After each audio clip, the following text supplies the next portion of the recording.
আমরা একটু আইনে যদি চলে যাই, আমরা দেখেছি যে বাড়ি ভাড়া সংক্রান্ত একটি আইন আছে, বাড়ি ভাড়া নিয়ন্ত্রণ আইন 1991, এবং এই আইনটার 36টি ধারা রয়েছে।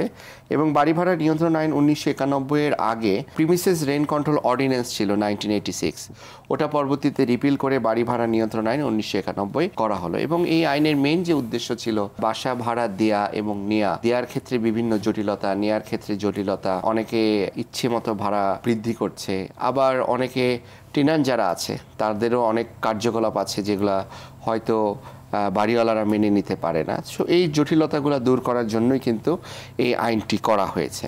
তো আমরা এই আইনের যদি ধারাগুলোতে যাই, মেইন যে প্রবলেমটা, একটা বাসা কোনো এরিয়াতে যদি নেওয়া হয়, এটা কিসের উপর ডিপেন্ড করবে ভাড়াটা, একটু আমি বেস্ট আবিদ ভাইয়ের কাছে জানতে চাচ্ছি। আপনি অবশ্যই দেখবেন যে একটা বাসা ভাড়া অবশ্যই গুলশানে যে বাসা ভাড়া হবে সেটা তো ধানমন্ডিতে হবে না, ধানমন্ডিতে যেটা হবে সেটা তো ইয়েতে হবে না, মোহাম্মদপুরে হবে না। এটা এই মানসম্মত ভাড়াটা নির্ভর করে কিন্তু মানসম্মত জীবন ব্যবস্থার উপর, মানে ওই শব্দটা বলে মানসম্মত ভাড়া। এই মানসম্মত ভাড়াটা কিন্তু এটা ইন্টারপ্রিটেশন লাগে, এই ইন্টারপ্রিটেশনটা আবার কে দিবে?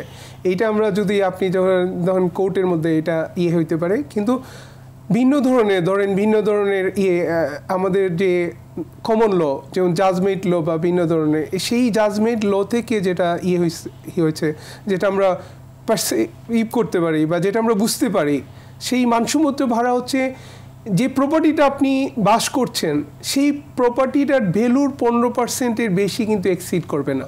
আচ্ছা আচ্ছা, যদি এক্সিড করে সেটা কিন্তু আবার মানসম্মত ভাড়া হবে না, সেটার এগেইনস্টে আপনি কিন্তু আইনি ব্যবস্থা নিতে পারবেন। মানে যে প্রপার্টির ভ্যালু 15%-এর বেশি, কিন্তু বেশি গেলে কিন্তু মানসম্মত ভাড়া হয় না, সেটা আইন বলে দিচ্ছে। আমরা যারা ভাড়াটিয়া ঢাকা শহরে থাকি, ভাড়া নিয়ে থাকি, তাদের এটা জানা খুবই জরুরি।